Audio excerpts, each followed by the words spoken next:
Hello everyone, welcome back to the channel. Last जो हमारा video था उसमें हमने देखा था कि ओल्डर एडल्ट्स को हमें कैसे ट्रेनिंग देना चाहिए था, उसी को हम आज आगे कंटिन्यू करेंगे। तो चलिए अब आगे बात करते हैं जो भी पॉइंट्स बचे हुए थे उनके बारे में। तो हम बात करेंगे अभी रेस्ट के बारे में कि रेस्ट कितना लेना चाहिए ओल्डर एडल्ट्स को ट्रेनिंग के टाइम पे। अगर ओल्डर एडल्ट्स को हम ट्रेन कर रहे हैं तो उनको रेस्ट कितना लेना चाहिए ये डिपेंड करता है उनकी बेसलाइन फिटनेस लेवल पर, उनकी मेडिकल कंडीशन पर, या फिर उनकी वर्कआउट की इंटेंसिटी पर, या फिर उनका जो ट्रेनिंग पैटर्न है उस पर। अगर कोई ओल्डर एडल्ट बिगिनर लेवल पर है तो वो ज्यादा रेस्ट ले सकता है। जैसे कि अगर हम सेट्स के बीच में बात करें तो सेट्स के बीच में रेस्ट का जो टाइम होता है वो 30 सेकेंड, 60 सेकेंड, 90 सेकेंड, 120 सेकेंड्स तक का होता है। और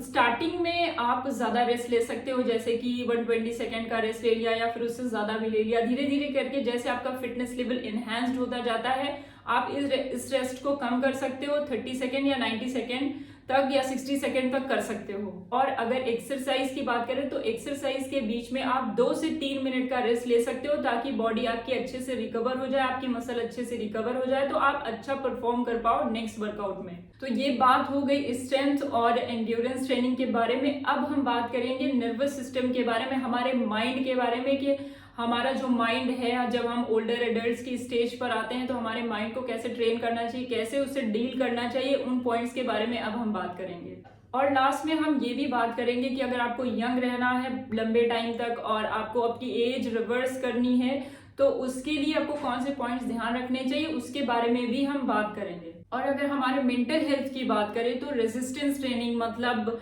कोई भी रेजिस्टेंस, किसी भी तरीके की रेजिस्टेंस ट्रेनिंग करना, वेट लिफ्टिंग करना हमारे मेंटल हेल्थ के लिए बहुत बेनिफिशियल है। और अगर किसी को मेंटल हेल्थ प्रॉब्लम्स नहीं है तो उसका सेल्फ एस्टीम एनहांस्ड होता है रेजिस्टेंस ट्रेनिंग से। एंजाइटी, फटीग, डिप्रेशन, ये सारी प्रॉब्लम्स कम होती हैं और सेल्फ कॉन्फिडेंस डेवलप होता है। जो भी ओल्डर एडल्ट 55 ईयर से ऊपर हैं और वो रेजिस्टेंस ट्रेनिंग करते हैं, मतलब वेट लिफ्टिंग किसी भी तरीके की रेजिस्टेंस ट्रेनिंग करते हैं, तो उनकी मेंटल हेल्थ में बहुत ज्यादा बेनिफिट देखा गया है। स्ट्रेस लेवल वगैरह कम हो जाता है, फिजियोलॉजिकल प्रॉब्लम्स भी काफी दूर हो जाती हैं। रिसर्च डेटा के हिसाब से 80% ओल्डर एडल्ट्स की मेंटल हेल्थ में बहुत ज्यादा सुधार हुआ था रेजिस्टेंस ट्रेनिंग करने से, जो कि क्लिनिकली डिप्रेस्ड थे पहले, और रेजिस्टेंस ट्रेनिंग करने से उनकी मेंटल हेल्थ में काफी ज्यादा सुधार आया था। जब भी हम ओल्डर एडल्ट्स को ट्रेनिंग देने जा रहे होते हैं तो हमें केयरफुली, सेफली उन्हें कैसे वर्कआउट करना है, कोई भी वर्कआउट कैसे करनी है वो चीज अच्छे से एक्सप्लेन करना चाहिए और उन्हें मोटिवेट करना चाहिए कि अपना वो वर्कआउट कंप्लीट करें। रिसर्च डेटा के हिसाब से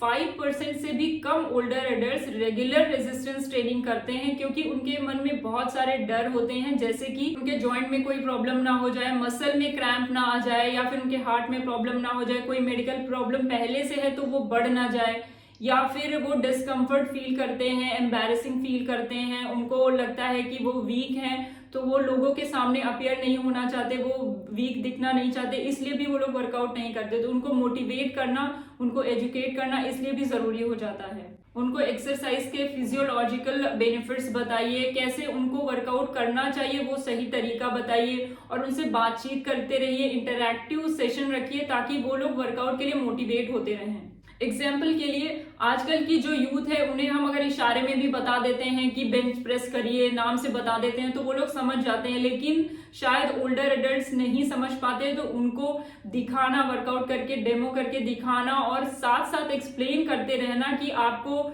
ये मूवमेंट करना है, आपको यहाँ स्ट्रेस देना है, इस मसल पे स्ट्रेस देना है, पूरा रेंज ऑफ मोशन रखना, ये सारी चीजें एक्सप्लेन करेंगे तभी वो वर्कआउट को सीख पाएंगे और अच्छे से कर पाएंगे, तभी वो वर्कआउट करने के लिए मोटिवेट भी होंगे। और ओल्डर एडल्ट्स को ट्रेन करने के टाइम पर हमें एक बात का और ध्यान रखना चाहिए कि धीरे धीरे ग्रेजुअल प्रोग्रेशन करना चाहिए, जैसे कि उनकी इंटेंसिटी आप धीरे धीरे बढ़ाइए, उनका ड्यूरेशन जो वर्कआउट का है वो धीरे धीरे बढ़ाइए ताकि उनको सेफ फील हो, और एक सेफ इन्वायरमेंट देने के लिए उन्हें हमें धीरे धीरे प्रोग्रेस की तरफ ले जाना चाहिए। और साथ साथ उन्हें कॉम्प्लीमेंट देते रहें, उन्हें बताते रहें कि वो कितना अच्छा वर्कआउट कर रहे हैं और वो कितना अच्छा प्रोग्रेस कर रहे हैं, ताकि उनके अंदर एक मोटिवेशन आए और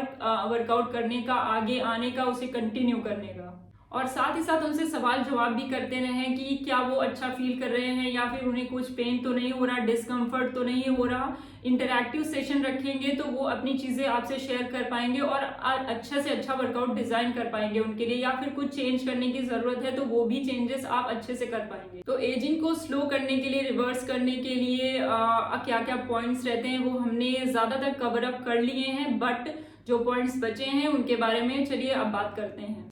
मसल मास जो हमारी स्किन को बांध कर रखता है, टाइट रखता है, अगर वो कम हो जाए तो हमारी स्किन लूज हो जाती है और उसमें रिंकल्स आने लगते हैं। और एज बढ़ने के साथ साथ हमारा स्किन का जो मॉइस्चर है वो कम होने लगता है, हमारी स्किन ड्राई होने लगती है, ड्राई होकर फटने लगती है, जिसकी वजह से भी रिंकल्स आते हैं और जिसकी वजह से हम एज दिखते हैं। हमारी स्किन जो है वो हाइड्रेटेड नहीं रहती है, टाइम के साथ उसमें हाइड्रेशन की कमी हो जाती है, वो भी एक वजह है कि हमारा जो एजिंग है वो दिखने लगता है। इसके अलावा एजिंग के साथ साथ हमारी बॉडी में जो कोलेजन होता है, जो एक तरीके का प्रोटीन है, वो भी कम होने लगता है, वो स्किन को बांध कर रखता है और जिसकी वजह से अगर वो कम हो जाए तो हमारी स्किन लूज हो जाती है और रिंकल्स आने लगते हैं। इसके अलावा अगर हम बहुत स्ट्रेस में रहते हैं, बहुत स्ट्रेसफुल लाइफ जीते हैं तो हमारी बॉडी में हार्मोनल इम्बैलेंसेस हो जाते हैं, जिसकी वजह से प्री मैच्योर एजिंग स्टार्ट हो जाती है। नींद ना लेने से भी हमें स्ट्रेस रहता है, हमारी बॉडी रिकवर नहीं करती और उसकी वजह से भी बहुत सारे ऐसे सिम्टम्स दिखने लगते हैं जो हमें एज दिखाने के लिए जिम्मेदार होते हैं।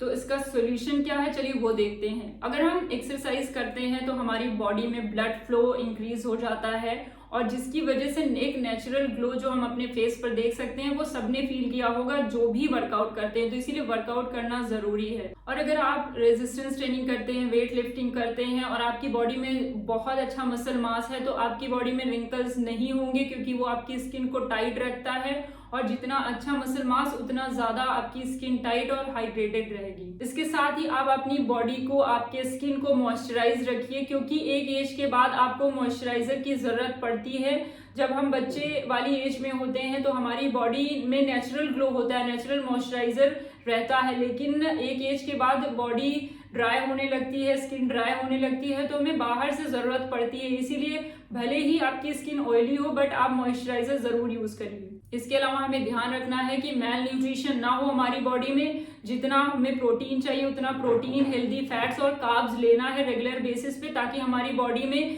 जितने न्यूट्रिएंट्स हैं वो रेगुलर बेसिस पर मिलते रहें। हमारी स्किन और हेयर के लिए विटामिन ई, विटामिन सी और प्रोटीन्स जो बहुत ही जरूरी हैं वो हमें लेना चाहिए और हेल्दी फैट्स जो चाहिए वो भी हमें अपने खाने में इंक्लूड करना चाहिए। और अपनी बॉडी को हाइड्रेट रखने के लिए, अपनी स्किन को हाइड्रेट रखने के लिए आपकी एक्टिविटी और आपकी बॉडी वेट के हिसाब से जितना पानी आपको दिन भर का चाहिए उतना पानी आप कंज्यूम करिए, जिससे आपकी स्किन हाइड्रेटेड रहेगी और यंग दिखेगी। इसके साथ ही आपको स्ट्रेस नहीं लेना है और प्रॉपर नींद लेनी है, जिसकी वजह से आपका स्किन जो है वो ग्लो करता है, हेल्दी रहता है। तो ये कुछ बेसिक पॉइंट्स हैं जो अगर हम ध्यान में रखें तो हम लंबे टाइम तक हेल्दी, यंग एंड फिट बने रहेंगे। तो आज के लिए इतना ही, मिलते हैं नेक्स्ट वीडियो में, तब तक के लिए bye bye. Thank you so much for watching.